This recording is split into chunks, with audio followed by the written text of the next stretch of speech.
Après une période estivale bien calme, on assiste depuis la rentrée à une déferlante de nouvelles alarmistes mettant systématiquement en cause les pesticides.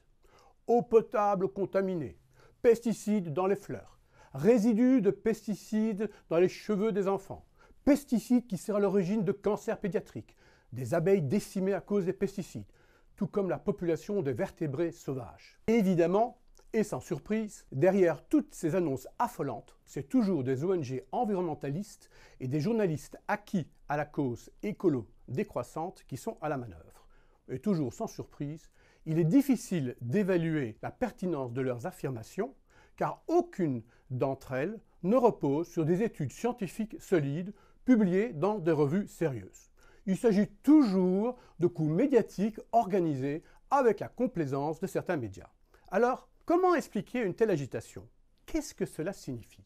Au regard du climat politique actuel, on peut parfaitement émettre l'hypothèse qu'une certaine panique s'est emparée de la sphère écologiste. En effet, sur de nombreux sujets, le discours écolo ne fait plus mouche, voire même suscite une opposition claire et franche. Ainsi, les écologistes ont clairement perdu la bataille contre le nucléaire. Mais il y a aussi le cas de la voiture électrique qui subit des critiques quant à son véritable bilan écologique. Tout comme l'agriculture bio qui continue de traverser une crise faute de consommateurs. De plus, on constate que la radicalité du discours écologiste ne passe plus. Et cela même chez des personnalités proches du mouvement écologiste. Je pense par exemple à la journaliste Isabelle Saporta, avec laquelle j'ai un certain nombre de désaccords, mais qui a tenu des propos très durs contre les écologistes qui manifestent contre le projet de la ligne grande vitesse qui doit relier Paris à Toulouse. Ou encore l'ancien ministre de l'Environnement, Brice Lalonde, qui souhaite que les écologistes changent de logiciel. Et surtout, il y a le constat de plus en plus généralisé que la décroissance n'est pas la solution à la crise économique que traverse le pays.